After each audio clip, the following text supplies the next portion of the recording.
Bottom బయట ఎక్కడ సంపాదించారు? రింగులు, చైన్, మడ్డ చైన్.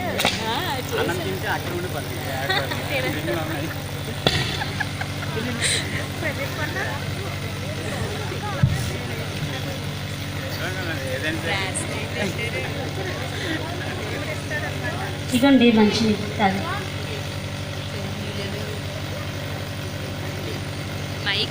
ఏంటంటే అలా ఉన్నారు విచారంగా? ఏమీ లేదమ్మా,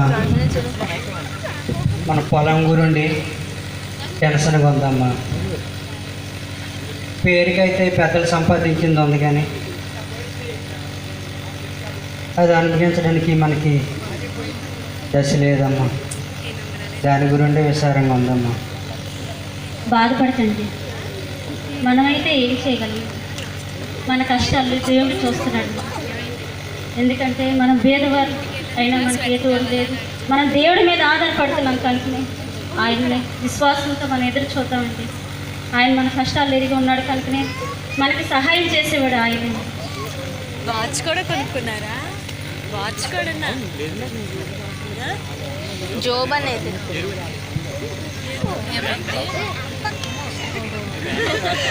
లాయర్ చెప్పండి సార్. లాయర్ చెప్పండి సార్. సార్ అది మన ల్యాండ్ విషయం ఎంతవరకు వచ్చింది సార్? ప్రాసెస్లో ఉందండి, అవుతుందండి. మరి తప్పక అవ్వాలి. ఆ ల్యాండ్ మనకి ఎట్టి పరిస్థితి కూడా మనం సాధించుకోవాలి. అవునవును సార్. దానికోసం ఎంత ఖర్చు అయినా పర్వాలేదు. Okay okay okay sir. అది మనం ఎట్టి పని కూడా సాధించాలి. సరే సరే సార్. ఈ వైజాగ్లో ఉన్న ఆ కంపెనీ కట్టడం కోసమని ఓకే ఓకే హైదరాబాద్లో ఒకటి ఉంది ఎంఎన్సీ కంపెనీ. ఆ కంపెనీ ఇక్కడ కట్టాలని నేను ఎంతో ఆశపడి అవును సార్ అది కబ్జా చేసి నేను దానికోసం ప్రయాసపడతాను. అవును సార్. అది ఎట్టి పరిస్థితి కూడా అది మిస్ అవ్వడానికి వీలు కాదు. లేదు సార్. సార్ ఎంత ఖర్చు అయినా పర్వాలేదు. ఇటువంటి సైట్ మిస్సింగ్ కేసులో చాలా చూసాం సార్. ఆ సైట్ మటు నీకు జారవకను, ఎట్టి పరిస్థితి కూడా జారవకను. మేము చాలా సీనియర్ లాయర్ సార్, మీరు అటువంటి డౌట్ పెట్టిన అవసరం లేదు. ఖచ్చితంగా మనకి అయ్యి తీరాలి. సరే సార్, ఎంత ఖర్చు అయినా పర్వాలేదు. ఆ భూమి ఖచ్చితంగా మీదే సార్. నేను చెప్తున్నా కదా, నేను హామీ ఇస్తున్నాను, మీకేం పర్వాలేదు. అలాగే ఉంటాను sir. Okay okay okay thank you sir.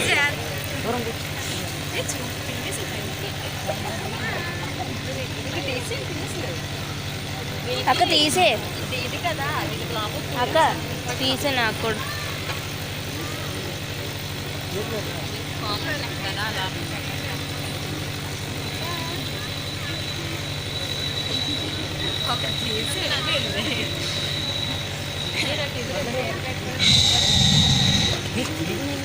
ఏంటి మంచి పొలం విషయం ఏమైనా తెలిసిందండి? కోర్టులో ఉందమ్మా, కోర్టు కేసారు, కోర్టులో ఉన్నది. మన కష్టాలు రోజు రోజుకి పెరిగిపోతున్నాయి తప్ప తగ్గలేదమ్మా. పిల్లల చదువులు, ఇంటి రెంట్, మన పరిస్థితి ఏంటి అర్థం అవ్వలేదమ్మా. చీకటి జీవితం అనుకో దేవుడు ఎప్పుడు వెలిగినిస్తాడు తెలియలేదమ్మా. బాధపడద్దండి, మనకి ఏ కష్టం వచ్చినా మనం మొరపెట్టగా ఆయన ఉత్తరం ఇస్తానని దేవుడే వాక్కు సెలవిస్తుందండి. మనం పేదవారు, మనకి మనుషుల సహాయం లేదు, ఎవరు డబ్బు పలికిబడి కూడా మనకి లేదండి. కడు పేదవారమైన మన దేవుడిని విశ్వాసంతో ఎదురు చూసి ఆయనకు మొరపెడతామండి. మన జీవితాల్లో ఆయనే వెలుగునిస్తాడని మనం నమ్ముదాం. అంతకంటే మనం చేయగలిగింది ఏమీ లేదండి. మన కష్టాల్ని మన అన్నిటినీ కూడా చూస్తున్న వాడు దేవుడే. ఆ ప్రభువుకి మనం మొరపెడతాం, అంతకు మించి మనం ఏమీ చేయలేమండి.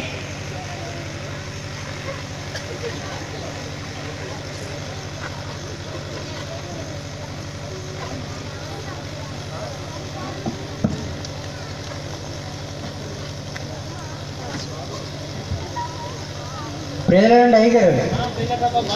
బాగున్నానండి.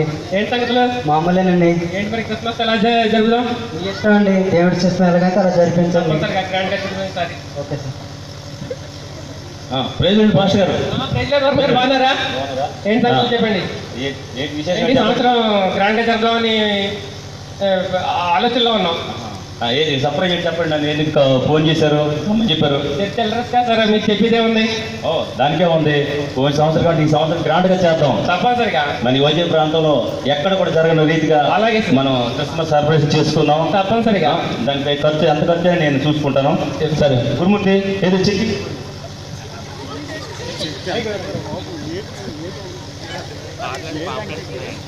పాస్ గారు 2 లక్షలు ఇచ్చాను, అది ఖర్చు పెట్టండి. అదే పేదవారికి భోజనాలు, అలాగే పేదవారికి బట్టలు, మనకి ఇంకేది ఏది అవసరం మన వ్యక్తికి ఇక్కడ ఈ మీటింగ్ కోసం ఏది అవసరమైనా దానికోసం ఖర్చు పెట్టండి. ఇంకెంత కావాలో నేను ఇస్తాను. నేను తప్పకుండా. అది ఖచ్చితంగా మనకి ఎంత కావాలో నేను ఇస్తాను, నేనున్నాను. అలాగే గ్రాండ్గా చేయండి. తప్పకుండా. ఈ వైద్యాలు గ్రాండ్గా ఈ వైద్యాలు ఎక్కడ కూడా లేనట్టుగా మన ఈ సాగర ప్రాంతంలో జరగాలి. Okay, Definitely. ఉంటాను పాస్ గారు. సరే సరే.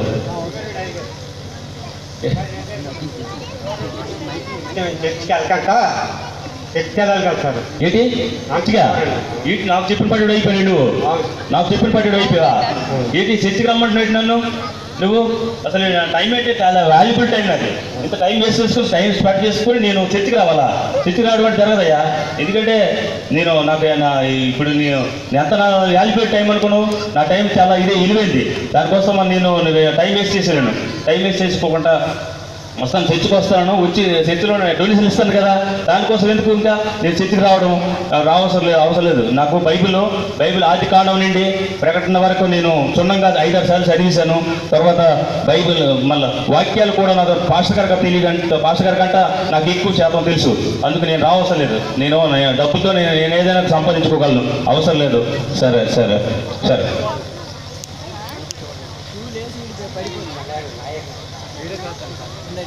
హలో హలో లాయర్ గారు, ఎక్కడ సార్? ఇలా మనం ఎంతవరకు వచ్చిందండి మన ల్యాండ్ విషయం? సార్ అవుతుంది సార్, చివరిలోకి వచ్చింది సార్. మొత్తం ఆల్రెడీ మొత్తం ఒక 90% అయిపోయింది సార్. ఏంటి కబుర్లు చెప్తారు? ఎప్పుడు కబుర్లు చెప్పుకుంటే ఎలా అవుతుంది? అవుతుంది సార్, చాలా ఎక్కడ ఢిల్లీ నుంచి ఇన్ఫ్లుయెన్స్ ఉపయోగించాం. అవుతుంది సార్, చాలా రిస్క్. అయినా సరే ఈ కేసు మాత్రం భూమి మాత్రం పోతుంది సార్. మరి ఎంత డబ్బు ఖర్చు అయినా పర్వాలేదు చెప్తాను కానీ దానికోసం మీరు ఆలోచించుకుంటా. అవునవును, మీరు దానికోసం ఎంత ఎవరు పట్టుకుంటారో నాకు తెలియదు కానీ అవును సార్, మనకు అది ల్యాండ్ మట్టి ఇటు పని కూడా సంపాదించి తీరాలి. లేదు సార్, ఇటువంటి కేసులు చాలా చూస్తాం. మీరు చాలా సీరియస్ లైన్ సార్. నేను ఢిల్లీ వెళ్ళాను మొన్న. అవును సార్, ఢిల్లీలో కూడా లాయర్స్ గారు పెద్ద పెద్దలు కలిశాను. అవునండి, అలాగే మన ఎంపీ గారిని కూడా కలిశాను. అవును సార్. ఆయన పోయిన సంవత్సరం మన ఎలక్షన్లో మీరు ఉండబట్టే నేను నేను గెలుపు కారణం నేనే అని చెప్పారు. అవునవును, వాళ్ళను అలాగనే మళ్ళీ ఎలక్షన్ కూడా మరి మీరే ఉంటారు, మరి నా కోసం ఎంతో సహాయం చేస్తాననేసి. అవును, మరి నేను మీకోసం ఏదైనా చేయగలని ఆయన హామీ ఇచ్చారు. అవును సార్, మనకి ఎట్టి పని కూడా అయ్యే తీరాలి. అవునవును. లేదు సార్, ఎట్టి పరిస్థితుల్లోనే ఈ కేసు మాత్రం మంది సార్. ఖచ్చితంగానే మీ ఆశ నెరవేర్చి, ఎందుకంటే ఆ భూమిలోనే ఒక కంపెనీ కడతాను అనుకుంటుంటే కనుక అటువైపు నుంచి ఎంత ఫోర్స్ గొప్ప లైన్లో వచ్చినా ఈ కేసు మాత్రం అంతే. ఖచ్చితంగా ఎంత ఖర్చు అయినా పర్లేదు, 2 లక్షలు ఖర్చు అయినా పర్లేదు. మన ఎంఎన్సీ కంపెనీ ఈ ప్రాంతంలో యోజన ప్రాంతంలో ఎక్కడ లేదు అది. అవును సార్, అవును సార్. అది ఇక్కడ మన సాగర ప్రాంతాలు కడతాను. అవునండి, అందుకోసమనే పేదవారి కోసం బ్రతకడానికి, అలాగే అనేక మంది ఆదరణగా ఉండడానికి కోసం కంపెనీకి. అవును సార్. సరే ఉంటానైతే. ఓకే ఓకే, సరే సార్, ఉంటాను. Thank you sir.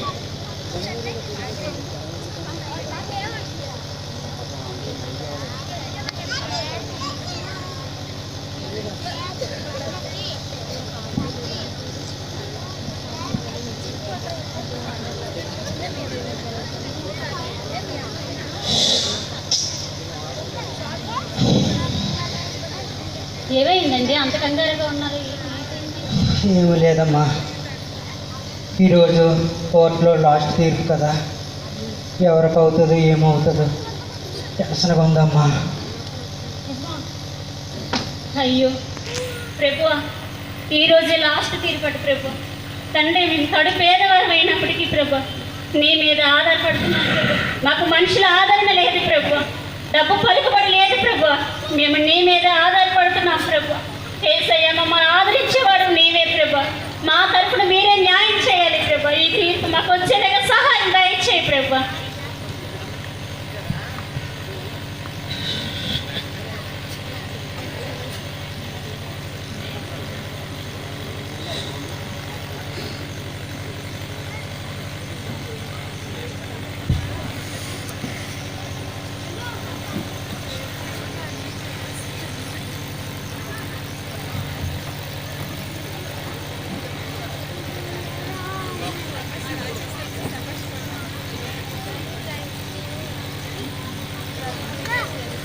చెక్కులు పడిపోయి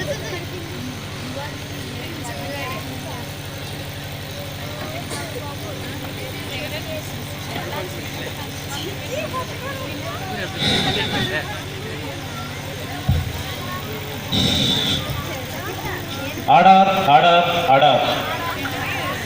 కోర్టు ఉత్తర్వుల ప్రకారంగా ఈ సైట్ మీద చాలా కాలం నుంచి చర్చలు జరుగుతున్నాయి. ఈ భూమి విషయంలో చాలామంది లాయర్లు, చాలామంది అధికారులు చర్చించిన తర్వాత కోర్టు ధర్మశాస్త్రం ఒక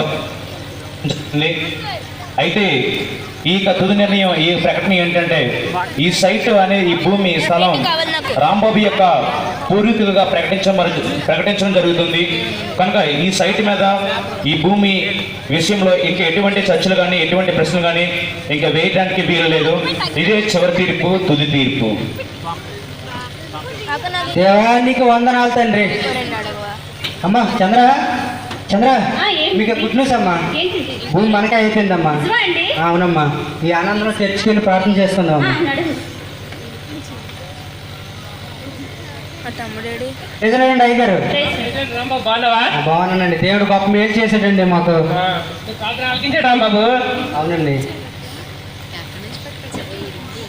ఏంటండి భాస్కర్ గారు, ఏంటండి తీర్పు జరిగింది? ఏమైంది అసలు ఏంటి అసలు? ఈ భూమి కోసం ఎంతో నేను ప్రయాసపడి ఎంతో కోట్లు ఖర్చు పెట్టాను. అలాంటిది నాకు ఆ తీర్పు ఏంటి అలా జరిగింది? అసలు ఆ లాయర్స్ అలా మోసం చేశారు. తర్వాత దేవుని కోసం ఏంటి నేను ఎంత ఖర్చు చేశాను, ఎంత ఈ వైద్య ప్రాంతాలు ఎక్కడ కూడా అన్ని చర్చలు నేను డొనేషన్ ఇచ్చి ఎంతో దీనిగా చేశాను. సంవత్సరం కంటే ఈ సంవత్సరం ఘనంగా ఉండాలంటే చెప్పడం కారణం ఏంటంటే దేనికంటే నేను ఇచ్చిన డబ్బులు బట్టి ఘనంగా భూమి సంపాదించుకోవడం కోసం నేను ఎంతగానో ఖర్చు పెట్టాను. డొనేషన్ లక్షల డొనేషన్ ఇచ్చాను. ఏంటి దేవుడు నాకు ఎందుకు చేశాడు? ఇంత దీనికొన్న చేయడం కారణం ఎందుకనుకున్నాను? నేను సంపాదించాలని, ఆ ల్యాండ్ ఎట్టి పనులు కూడా నా స్వాధీనం చేసుకోవాలని నేను ఎంత దీనికి చేశాను. ఈ స్థితిలో ఇవన్నీ ఉన్నాయంటే కారణం నేను ఎంత ఖర్చుపడి నాకు దేవుడు ఏం చేశాడు నాకు. ఒక చిన్న విషయం మీతో చెప్పాలని నేను ఆశపడుతున్నాను. చెప్పండి. రాంబాబు అయితే పేదవాడైంది, కూలీనాలి చేసుకుంటూ తనకున్న దాంట్లోనే తృప్తి పడుతూ తనకున్నా లేకపోయినా ఎల్లవేళ దేవుని స్తుతించి ఆరాధిస్తూ దేవుని యందు భయభక్తులు కలిగి తన పూర్ణ హృదయాన్ని దేవుడు కల్పించాడు. మీరైతే అదే హృదయాన్ని పొరం చేసుకున్నారు. మీ అంగుల ఆర్భటాల కొరకు, మీ గొప్పల కొరకు, మీ పలికి పెట్టారే తప్ప ఏనాడు ఆయన వాక్యం గురించి పలికి పెట్టారా? ఆయన చిత్తాన్ని నెరవేర్చారా? ఏనాడు మీరు ఆయన ఇష్టంగా ఎప్పుడూ లేరు. మీరు ఈరోజు అయితే అడుగుతున్నారు, దేవుడిని ప్రశ్నిస్తున్నారు. అయ్యో నేను ఏమి దేవుడు చేయలేదే ప్రశ్నిస్తున్నారు. కానీ అయ్యో నేను ఇంత చేసిన వాక్యానుసారంగా ఎప్పుడైనా నేను జీవించానా అని ఎప్పుడైనా మీలో మీరు ప్రశ్నించుకున్నారా? మీ హృదయాన్ని ఒక్కసారి ప్రశ్నించుకోండి, యథార్థంగా ప్రశ్నించుకోండి. ఆయన క్రైస్తవుడని తిరిగానే తప్ప ఏదైనా క్రైస్తవ బిడ్డగా మీరు జీవించారా? ఒక్కసారి మీ హృదయాన్ని పరిశీలించుకోండి. ఆయన చేతులను కైకొంచు పూర్ణ హృదయంతో ఆయన వెతకోరు గంజులని వాక్యం కలిగిస్తుంది. మీరైతే మీరు చేసే ప్రతి పని, మీరు వేసే ప్రతి అడుగు కూడా వాక్యానికి విరుద్ధంగా నడుచుకున్నారు తప్ప ఏనాడు మీరు వాక్యానికి అనుకూలంగా నడుచుకోలేదు. ఇది మీరు అన్నీ మీ పక్కన పెట్టుకుని నాకు చేయలేదని దేవుడి మీద నిలవేయటం ఇది సమంజసం కాదండి. నీతిమంతులు ఎవరో ఆయనకి తెలుసు. ఈ తీర్పు ఆయనదే. ఈ నోస్ ఎవ్రీథింగ్. ఈ తీర్పు ఆయనదే. దీన్ని అంగీకరించి తప్పదు. అక్క చంద్రకక్క తండ్రి దేవా, నైనా నేను పోగొట్టుకున్నాను ప్రభువా.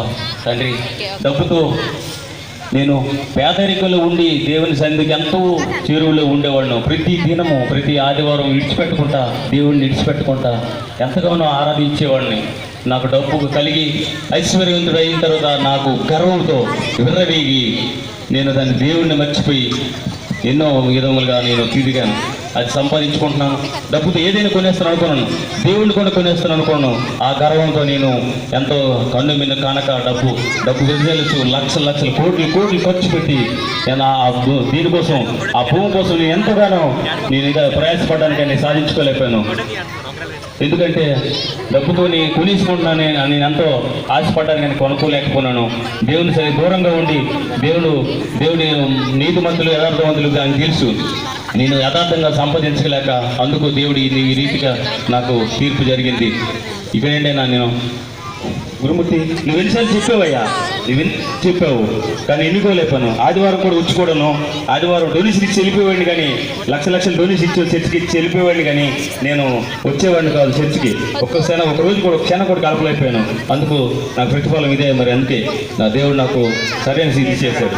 దేవుడిని నమ్ముకొని చాలా ఇకనైనా మనం సంతోషంగా శక్తికి ప్రతిరోజు మనం వెళ్దాం రా పోదాం కదా రా వెళ్దాం పోదాం